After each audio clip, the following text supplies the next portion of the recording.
Welcome to the Twist News. I'm Erika Gray. And welcome, I'm Don Pravda. Don, our president, Biden, has been spreading poop. Oh. Yeah, whoa, wouldn't you say so? He's spreading baloney, what they call baloney, concerning Ukraine. And I know you and I have a lot to say about this. Absolutely. President Biden and he feels and the world leaders are saving the Ukraine and saving humanity at this time. Of course, we don't know how much money all this will cost, the savior of humanity, and also how long we'll be sending weapons and tanks and cash with no accounting, and that will also play out in the future. And really, for what? What's the point of the war? Of course, as you can see, Russia has invaded the Ukraine, which did have historical ties since the 7th century. However, it's no longer the Soviet Union. And Mr. Putin feels that they should be reconnected, but that has led to this war and a lot of sorrow and bloodshed, which could have been prevented. But this was long and complicated, from Right. the U.S. installing a puppet government to NATO and EU agreements with Ukraine that Russia tried to get in on, and the Russian population that's in the Donbass and the decisions that Zelensky was making that hurt those Russians in the Donbass. So this is pretty involved. And Russia drawing a line in the sand concerning Ukraine being neutral, and NATO basically said, Ukraine is sovereign and can decide what it wants, and if it wants missiles facing you, Russia, you need to accept it because it's a sovereign nation. Well, do we have to accept all this? Is this all this rhetoric? What do we believe? What Rhetoric, is important? just what you said. Yeah, it's rhetoric. But let's listen to what Biden had to say and some of the poop that he is spreading around the globe. His poop. But Russia's aim was to wipe Ukraine off the map. Putin's war of conquest is failing. Russia's military has lost half its territory it once occupied. Young, talented Russians are fleeing by the tens of thousands, not wanting to come back to Russia. Not just fleeing from the military, fleeing from Russia itself, because they see no future in their country. Russia's economy is now a backwater, isolated and struggling. Putin thought Ukraine was weak and the West was divided. As you know, Mr. President, I said to you in the beginning, he's counting on us not sticking together. He was counting on the inability to keep NATO united. He was counting on us not to be able to bring in others on the side of Ukraine. He thought he could outlast us. I don't think he's thinking that right now. God knows what he's thinking, but I don't think he's thinking that.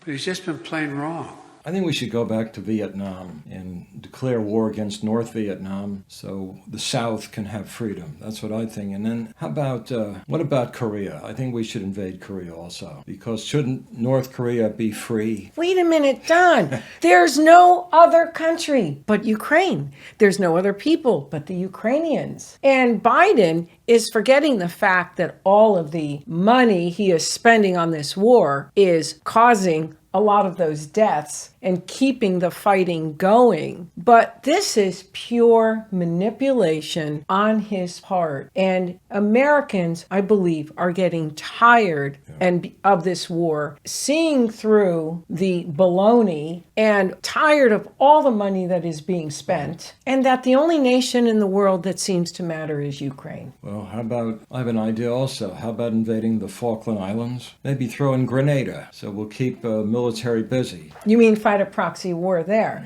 And that's another thing. This whole thing of this Russia aggression, Russian invasion of Ukraine, like Russia just decided one day, we're going to go in and take, that's another thing he stated, take the entire country over. That's what Biden wants to do, is they want the entire country in the West. You see, if you listen to Biden or even to Antony Blinken, who gaslights gaslights, everything that they accuse Russia of is actually what the United States is doing. The United States wants all of Ukraine in the West, wouldn't you say? Oh, absolutely. And while we're at it, I don't know. I think maybe if Puerto Rico doesn't become a state, the 51st state, I think we should invade Puerto Rico. Well, the other thing, too, is Zelensky's walking around the world like a spoiled, entitled brat who expects the entire world to come to the assistance of the Ukrainians when, one, the Western world is keeping this war going and causing a lot of that bloodshed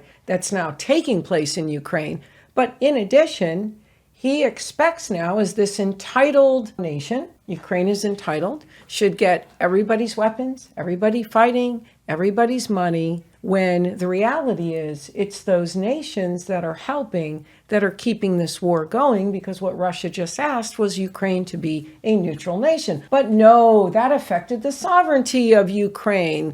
Can't have that. That Russia would have asked for Ukraine to remain neutral. Shouldn't they have been neutral? Wouldn't that have been a good idea? Yes, I think it would have been a good idea. And I know we're not the only ones who are saying this on this channel. Not to say that you and I are unaware that there's terrible casualties and losses in this nation. People have lost their homes, their possessions, their buildings. Yes, thanks to the West. Okay, well, however, they have suffered a great deal, and we're quite aware of it. But my heart really goes out to the time when all of this could have been settled without war, without the bullets and without the bloodshed. And that's where I remain. Yes, but that was not what the Western powers were going to do. They were not going to give any concession to Russia, which was that Ukraine remain neutral. And Russia had serious concerns of how its citizens were being abused in the Donbas region. Of course, can't address any of that because the U.S. was preparing for this proxy war. And now we've got casualties, more war and destruction, another war that adds to the United States list of many wars, but also we've got major things happening around the globe because of this war. But this bull that Biden is pushing, that Russia has been defeated,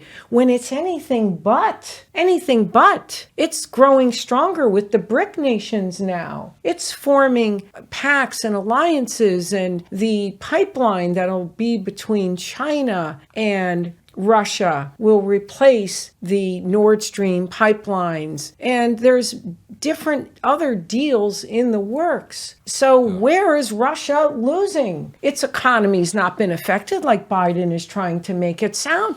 Russians aren't fleeing. Yes, of course, you're going to have some deserters of the war. In any country, you have deserters when it's a time of a military operation. You're going to have deserters. So, but you're not having Russian citizens leaving. You don't have Putin, who is about to be assassinated. Why all these lies? Why? So that the American people will buy the billions of dollars that the U.S. is sending? Because we're going to pay for this, and already are, through inflation. We're paying an inflation tax because of this war. Absolutely. This United States proxy war. I've not heard any rhetoric to the effect, suppose Ukraine fell, not that we want it to fall, would it become a communist nation? No. No, they don't want that. No. Putin is very market economy driven in his politics. Well, to no avail, because he tried to enlist better relations with the West, but they just wouldn't have it. The mindset was always viewing the old Soviet Union and Russian history and not looking at the Russia of today.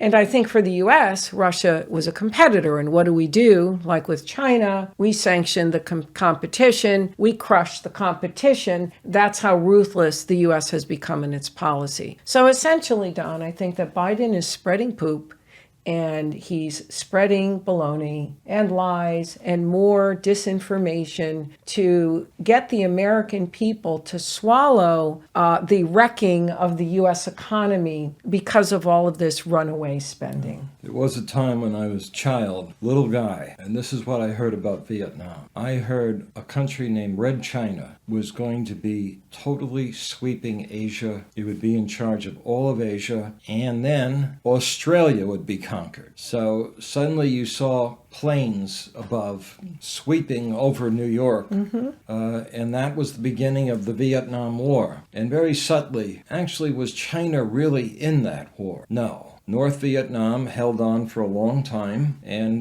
they actually conquered the South, and we fled. And then it was terrible sorrow, though. The South Vietnamese were in prison camps, and they went through reprogramming, and then the nation pulled together, and now it's a tourist destination. But all that carnage, all those 58,000 plus men who died, and women, the amount of wounded is staggering, over 60,000. Is that what is next? That's a legitimate question. Are men, or let's call them advisors, are they heading to Ukraine? Is that next? Or are we going to put up a volunteer army, or are we going to be part of the Foreign Legion forces that enter the Ukraine? We shall see. You know, you have a really good point there. At one time, I would have said, no, we're not going to poke the bear. We'll poke the bear, but we're not going to put a spear through it. But you know what, Don? I think you have a really good point. This policy, foreign policy, is so reckless and so impulsive. Who knows? That might very well be next. That Biden might feel that he needs to engage Russia